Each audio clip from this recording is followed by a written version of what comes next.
আমি নূপুর। আমি চাকমা হলেও নন্দীগ্রামের সবচাইতে সুন্দরী ও তরুণী আদিবাসী মেয়ে ছিলাম। আমি একজন আদিবাসী চাকমা মেয়ে। চাকমা মেয়েদের পোশাক আশাক এমন, এটা সাধারণত প্রত্যেকটা মানুষের কিছুটা হলেও ধারণা আছে। আমি প্রত্যেক দিন রাতে অরিন্দমবাবুকে ফুল দিতে যেতাম। যেহেতু আমি বাজারে ফুল বিক্রি করতাম, এবং একদিন অরিন্দমবাবু সুযোগ বুঝে আমার হাত দুটি ধরে অনেক ভালোবেসে বলেছিলেন, নূপুর, তোকে দেখে আমি আর থাকতে পারছি না। আমি অরিন্দমবাবুকে বলেছিলাম, আমার বয়স হয়নি, আর আমার প্রেম করার বয়স হয়নি। ভালো, এটা কি জিনিস সেটা এখনো বুঝি না। কিন্তু অরিন্দমবাবু বললেন, আরে অনেকদিন থেকেই চেষ্টা করছিলাম তোর কাছে আসা, কিন্তু আমি ভয় পাচ্ছিলাম। তুই শুধুমাত্র একবার আমাকে একটা সুযোগ দিন। আমি বলেছিলাম, আমি আপনাকে কি সুযোগ দিব? আমার তো সুযোগ দেওয়ার বয়স হয়নি। এই বয়সে আমার সম্ভব না। আমি তো আপনার মেয়ের বয়সী, মাত্র 13 বছর বয়স আমার। কিন্তু অরিন্দমবাবু আমার কোনো কথা শোনেনি। তারপর প্রত্যেক দিন রাতের অন্ধকারে অরিন্দমবাবু আমাকে নিজের ইচ্ছামতো, অরিন্দমবাবু আমার পিছু ছাড়েনি, এবং আমি বাধ্য হয়ে পাগলের মতো তার কথা বিশ্বাস করে তাকে নিজের সব কিছু দিয়ে বসেছিলাম। অরিন্দমবাবু আমাকে দেখে বলেছিল, নূপুর, তুই চাকমা মেয়ে হলেও সবার চাইতে আলাদা, এবং তোকে দেখে তো যে কেউ তোর প্রেমে পড়ে যাবে। কিন্তু সাবধান থাকিস। যে কোনো পুরুষ মানুষের মিষ্টি কথায় পড়ে গিয়ে নিজের জীবনটা কিন্তু নষ্ট করিস না। এবং অরিন্দমবাবুর মিষ্টি কথাতেই আমি নিজের সবকিছু তাকে দিয়ে বসেছিলাম, কারণ আমি তার উপর অনেক ভরসা করেছিলাম। আসলে আমরা যেহেতু চাকমা ছিলাম, তাই আমরা শাড়ি পরতাম। আমাদের শাড়ি হাঁটুর উপর থেকে থাকত, এবং আমাদের খোপায় ফুল থাকত। আমাদের সাজগোজ তাই কিন্তু এরকম। কিন্তু আমি চাকমা হলেও ভীষণ ফর্সা ছিলাম। তাই নন্দীগ্রামে প্রত্যেকটা পুরুষ মানুষ শুধুমাত্র আমার সৌন্দর্য দেখে আমাকে নিজের কাছে পাওয়ার জন্য সবাই পটানোর অনেক চেষ্টা করত। কিন্তু আমি কারো মিথ্যে প্রেমের জালে পড়েনি। আমি নিজেকে ধরে রেখেছিলাম। কিন্তু আমি যখনই অরিন্দমবাবুকে ফুল দিতে যেতাম, তখনই সে আমার দিকে তাকিয়ে থাকত। যেহেতু আমি ভীষণ ফর্সা ছিলাম, আমি তাকে অনেক ভালো মানুষ ভেবেছিলাম, কারণ উনার চোখের দিকে তাকালে একটা সততার আভাস পেতাম। এবং জানি না কেন অন্য পুরুষদের চাইতে অরিন্দমবাবুকে খুব একটা আলাদা মনে হতো আমার, এবং আমি তাকে খুব ভালো মানুষ ভেবেছিলাম। তাই আমি নিজেকে উনার ভালোবাসা থেকে আটকে রাখতে পারিনি। তখন আমারও ভীষণ ভাল লাগত। তারপর 15 দিন ধরে অরিন্দমবাবু আমাকে রোজ, এবং আমি খুব খুশি ছিলাম উনার ভালোবাসা পেয়ে। কিন্তু সেদিন সকালে ঘুম থেকে উঠেই আমার পায়ের তলা থেকে মাটি সরে যায়, কারণ অরিন্দমবাবু হঠাৎ করে আমাকে একা ছেড়ে কলকাতা শহরে চলে গেছিল, এবং আমি 1 মাসের মধ্যেই মা হয়ে গিয়েছিলাম। অরিন্দমবাবু আমাকে কিভাবে কি করেছিল, এবার বলি অরিন্দমবাবুর সঙ্গে আমার আসল কাহিনী। আসলে অরিন্দমবাবু আমাদের নন্দীগ্রামে 1 মাসের কন্ট্রাক্টের কাজে এসেছিলেন। উনি একজন ইঞ্জিনিয়ার ছিলেন। উনার বাড়ি কলকাতা শহরে ছিল, এবং হরিয়া কাকা অরিন্দমবাবুর সঙ্গে থাকত। হরি আকা দুপুরবেলা অরিন্দমবাবুর খাবারদাবার রান্না করে দিয়ে নিজের বাড়িতে চলে যেত। সেদিন বাজারে হরিয়া কাকার সঙ্গে আমার যখন দেখা হয়েছিল, তখন হরিয়া কাকা আমাকে বলেছিল, কি রে নূপুর, তোর ফুল বিক্রি হয়েছে। আজ কিছু ভাল ফুলগুলো কিন্তু আলাদা করে রাখিস বাবুর জন্য। আমি তখন তাকে বলেছিলাম, কেন আজ ভাল ফুলগুলো আলাদা করে রাখব, আর কোনো বাবুর জন্য ফুল আলাদা করে রাখবেন? হরিয়া কাকা তখন আমাকে বলেছিল, পশ্চিম দিকের যে বড় বাড়ি আছে, সেই বাড়িতে কলকাতা থেকে নাকি একজন নতুন বাবু এসেছেন। উনি হলেন অরিন্দমবাবু, আর উনি আজকে কিছু ফুল চেয়েছেন। তাই তুই সন্ধ্যায় গিয়ে অরিন্দমবাবুকে কিছু ফুল দিয়ে আসিস।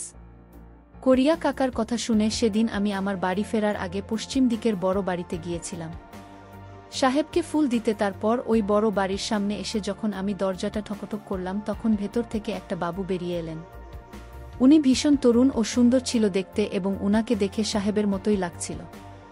তারপর উনি আমার পা থেকে মাথা পর্যন্ত আমার দিকে খুব ভালোভাবে তাকিয়ে দেখলেন। তারপর আমার হাতে ফুলের ঝুড়িটা দেখে বাবু বললেন, তাহলে তুমি আমাকে ফুল দিতে এসেছ?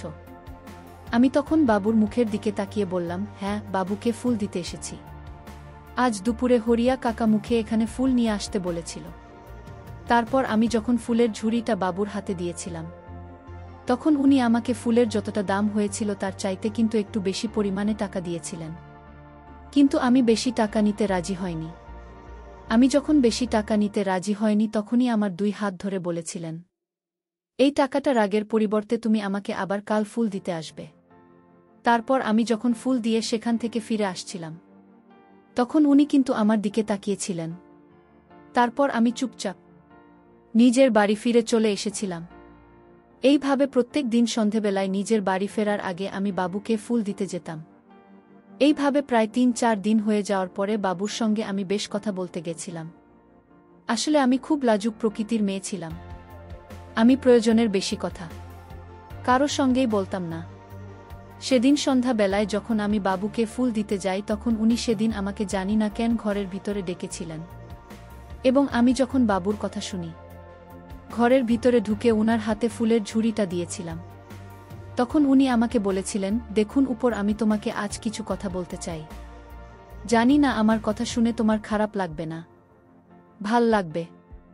তখন আমি বাবাকে বলেছিলাম, বাবু তুই আমাকে কি বলতে চাইছি সেটা নিঃসন্দেহে বলতে পারিস, আমি কিচ্ছু খারাপ মনে করব না। বাবু তখন হঠাৎ করে আমায় বললেন, দেখুন উপর, তুমি চাকমা হলেও তুমি দেখতে ভীষণ সুন্দরী, এবং আমি জানি তোমাদের পোশাক পরিচ্ছদ এরকমটাই, কিন্তু আমি তোমাকে এখন যে কথাটা বলতে যাচ্ছি সেটা বলতে আমার ভীষণ লজ্জা লাগছে, কিন্তু আমি না বলে থাকতে পারছি না। আসলে সৌন্দর্য দেখে অনেক পুরুষ তোমার জন্য পাগল হয়ে যাবে, তাই তুমি নিজেকে ঢেকে রেখো, এটা আমি কিন্তু তোমার ভালোর জন্যই বললাম। তুমি আমার কথা কিছু খারাপ মনে করো না। সেদিন বাবুর কথা শুনে আমি তার চোখের দিকে অনেকক্ষণ তাকিয়েছিলাম এবং জানি না কেন সেদিন তার ওই কথা শুনে আমি তাকে মনে মনে পছন্দ করতে শুরু করেছিলাম। এবং ধীরে ধীরে কখন যে আমাদের দুজনের মধ্যে প্রেম হয়ে যায় সেটা আমরা বুঝতে পারিনি, এবং আমি তো নিজেকে খুব ভাগ্যবতী মনে করেছিলাম, কারণ আমার মতো একজন আদিবাসী মেয়েকে একজন সাহেব পছন্দ করেছিল। তারপর সেদিন সন্ধ্যায় যখন আমি বাবুর বাড়িতে ফুল দিতে যাই তখন বাবু আমায় নিজের ঘরের ভিতরে নিয়ে গিয়েছিলেন। তারপর আমি যখন বাবুর ইচ্ছে বুঝতে পেরেছিলাম, তখন আমি কিন্তু বাবুকে মুখ ফুটে বলেছিলাম যে বাবু তুই যখন মরে বিয়ে না করবে ততক্ষণ কিন্তু আমি এসব কিছু করতে পারব না। আমি জানি তুই ওকে সত্যিকারের খুব ভালোবাসিস, কিন্তু এই সব ভালোবাসা স্বামী স্ত্রীর মাঝে হয়, কিন্তু আমি তো তোর স্ত্রী নেই, তাই যেদিন তুই আমাকে বিয়ে করবি সেদিন তুই পাবি। তারপর বাবু আর আমাকে কোনোদিনও সবের জন্য জোর করেনি। তারপর 2 দিন পরেই বাবু একজন পণ্ডিতকে ডেকে নিজের ঘরের মধ্যেই আমাকে বিয়ে করেছে, এবং আমাকে বলেছিল আমি যাতে বিয়ের কথাটা এখন কাউকে না বলি। তাই বাবুর কথা মতো আমিও এই বিয়ের কথাটা আমার বাড়ির লোককেও বলিনি। যে বাবু সাহেব আমাকে বিয়ে করেছিলেন, সেদিন বিয়ে করার পরে প্রত্যেক দিন অরিন্দম বাবু আমার সঙ্গে নিজের পূরণ করতেন, কখনো দুপুরে কখনো সন্ধ্যায়, তার যখন ইচ্ছে হতো। এবং এই কথাটা কিন্তু কেউ জানত না যে আমার সঙ্গে অরিন্দম বাবুর বিয়ে হয়েছিল, কারণ আমরা লুকিয়ে দেখা করতাম। এমনকি হরিয়া কাকা এই কথাটা জানত না। আসলে অরিন্দম বাবু আমাকে বলেছে সে নাকি যখন শহরে ফিরে যাবে তখন নাকি আমাকেও নিজের সঙ্গে করে শহরে নিজের বাসায় নিয়ে যাবে, এবং সেদিনই সে আমার বাবা মাকে সব কিছু সত্যি কথা বলে দিবে। তাই আমিও স্বামীর কথায় বিশ্বাস করে চুপচাপ ছিলাম। তারপরেই ভাবে 20 দিন হয়ে যাওয়ার পরে সেদিন আমি যখন অরিন্দম বাবুর বাড়িতে যাই তখন দেখি বাড়িতে অনেক বড় তালা লাগা ছিল। তারপর আমি যখন হরিয়া কাকাকে অরিন্দম বাবুর ব্যাপারে জিজ্ঞেস করেছিলাম তখন হরিয়া কাকা যা বলেছিল সেটা শুনে তো আমার মাথায় মনে হলো আকাশ ভেঙে পড়ে গিয়েছে, কারণ অরিন্দম বাবু তো নিজের কাজ শেষ করে কলকাতা শহরে আবার ফিরে চলে গিয়েছিল, এবং সে আমাকে একবারও এ কথা বলেনি যে সে আজকেই কলকাতা শহরে ফিরে চলে যাবে।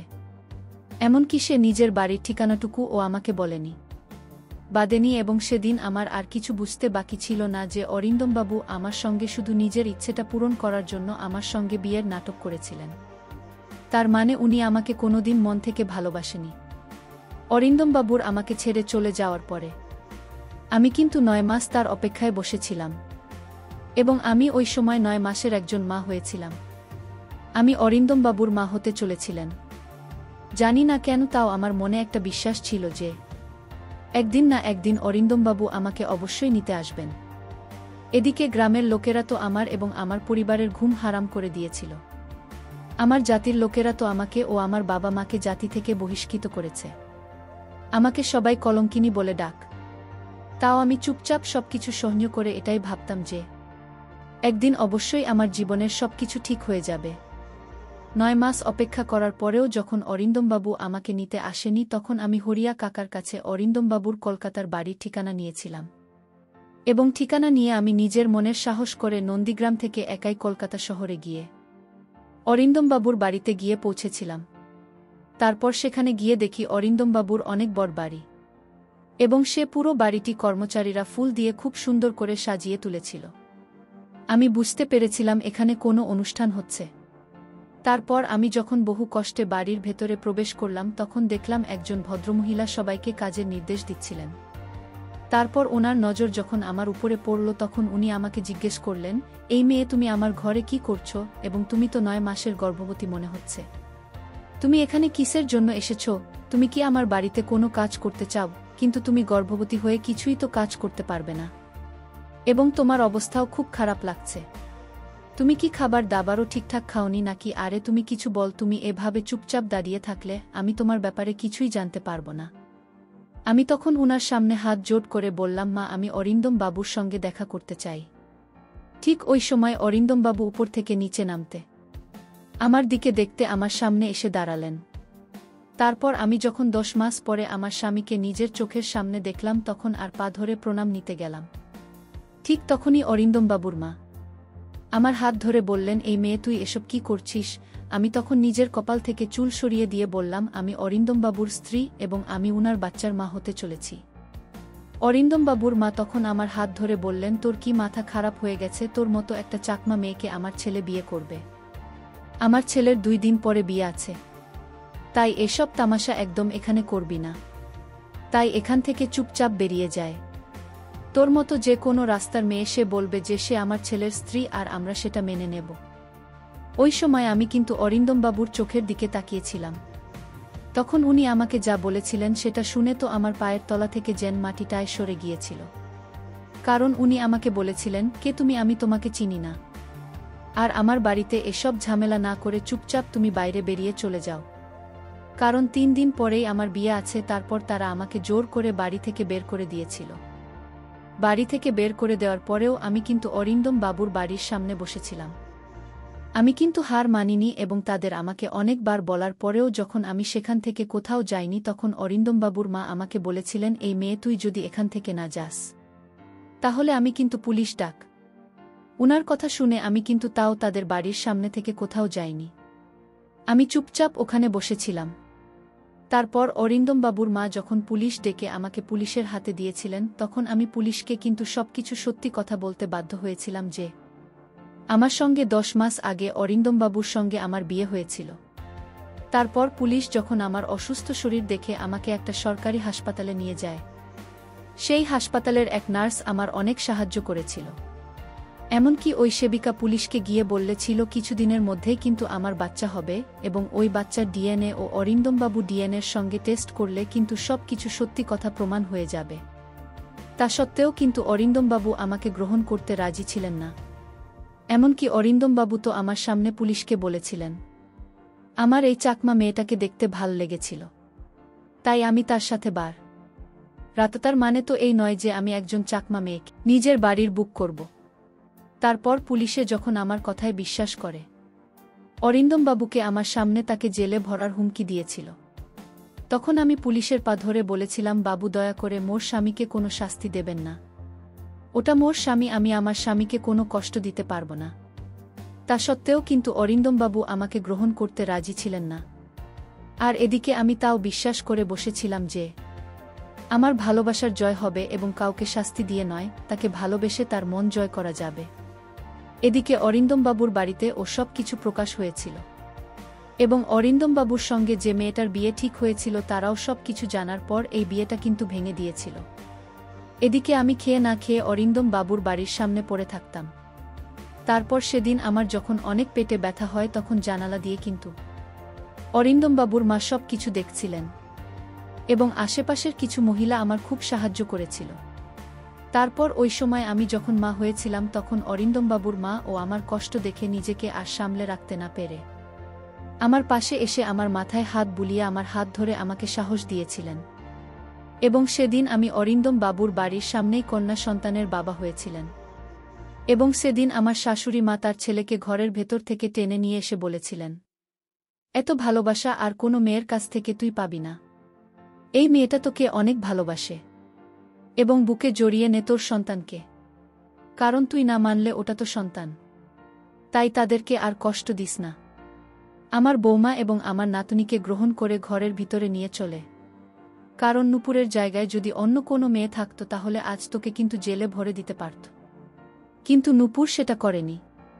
ভালোবাসা দিয়ে তার স্বামীর মনটাকে জয় করে নিয়েছিল এবং তার শাশুড়ি মাকে।